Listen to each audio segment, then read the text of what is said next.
While we're getting set up, in the interest of time, I'm just going to introduce myself. Did you want to hold this?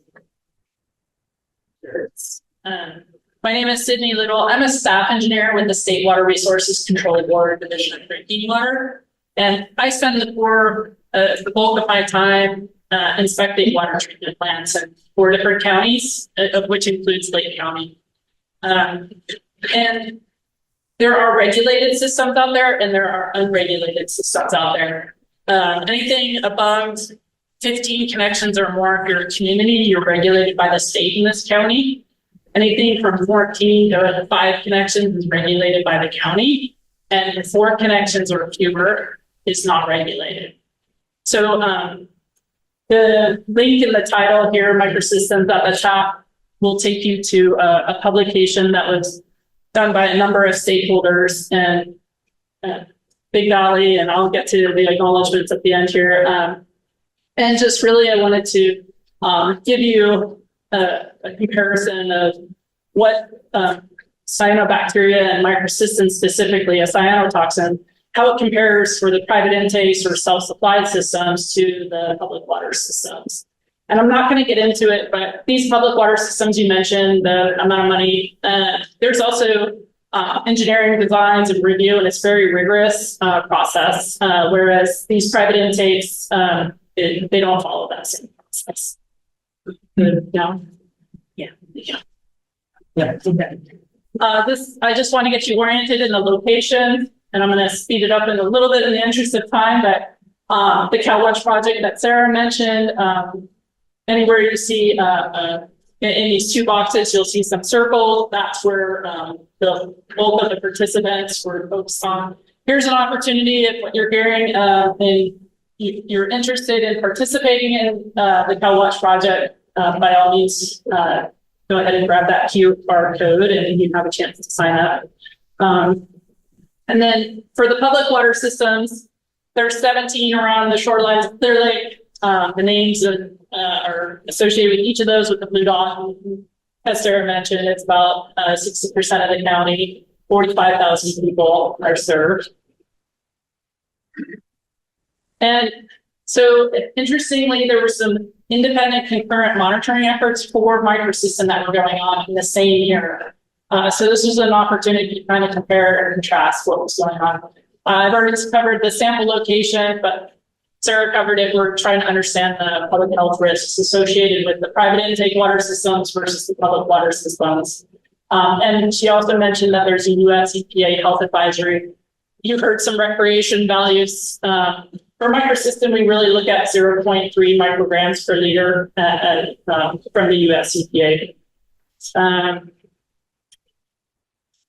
And it was really an honor to hear all the research and everything done today.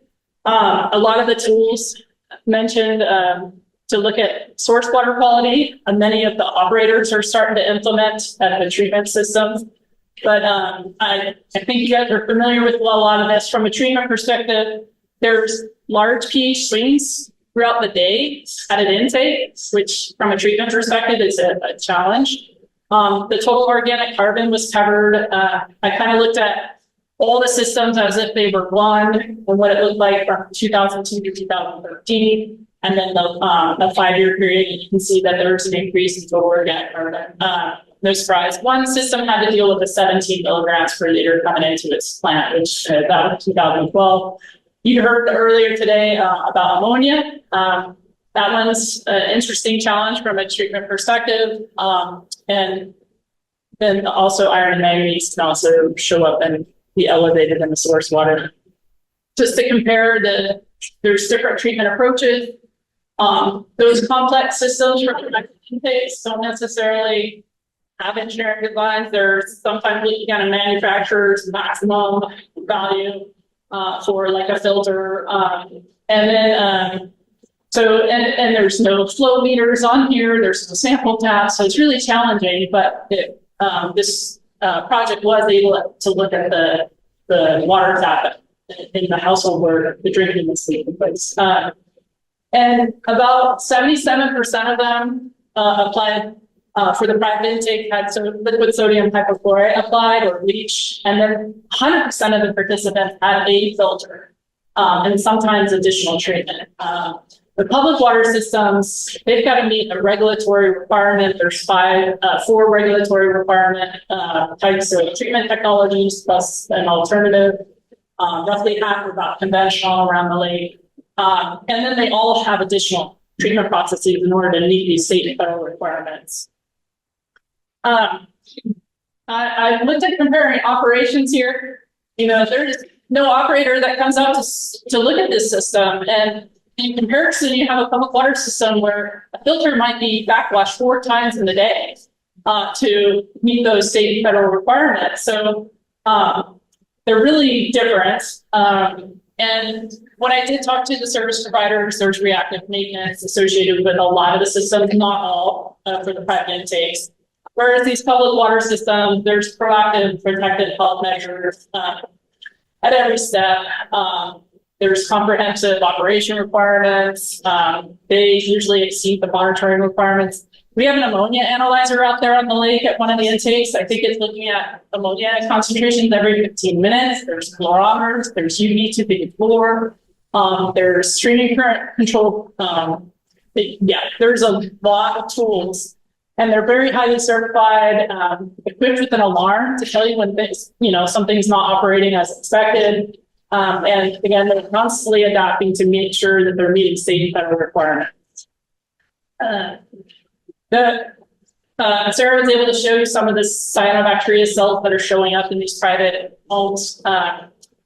That's alarming, not only from a microcystin standpoint, that's an unregulated contaminant for drinking water, but if you've got a cell coming in at 10 microns, there's other pathogens out there. So I would extrapolate that there's concerns during not only summer months, but also during winter months. And we recommend, this is a link to the same notice that Sarah had showed with the county recommendation. So should look to alternative drinking water sources. For the public water system side, a very comprehensive weekly monitoring program took place where they looked at, I think I'm going to show it the next slide here.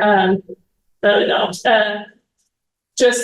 looked weekly both at the source and at the entry point to the distribution system. All values were below the public health advisory established by the EPA in 2015.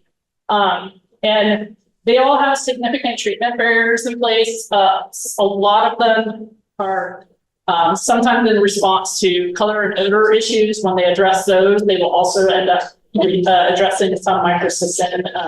That happens to sometimes be a microcystin barrier as well. To reduce microcystins. And then finally, just to reiterate, those private intake water systems are vulnerable and potentially susceptible to cyanobacteria, toxins, and bacteriological contamination. If there's ammonia, I don't even expect a disinfection system to be functioning in a private intake system. And then in contrast, the public water systems, they have those proactive measures. They're getting inspected on a routine basis, alarms, monitoring. Filters are looked at every 15 minutes to make sure it's performing correctly. And disinfection, similar. And then, let's see. And then all of them demonstrated concentrations were below the US EPA health advisory. And finally, there was a lot of folks behind all of this. I want to acknowledge the participants. This is newer space to look into the unregulated space for these types of water systems, and it's helped inform our program. And Big Valley Band of Homo Indians and a number of agencies and partners. And then on the other side, we have some Division of Drinking Water folks that help participate to have that 2021 monitoring order come into play. Thank you. Thank you.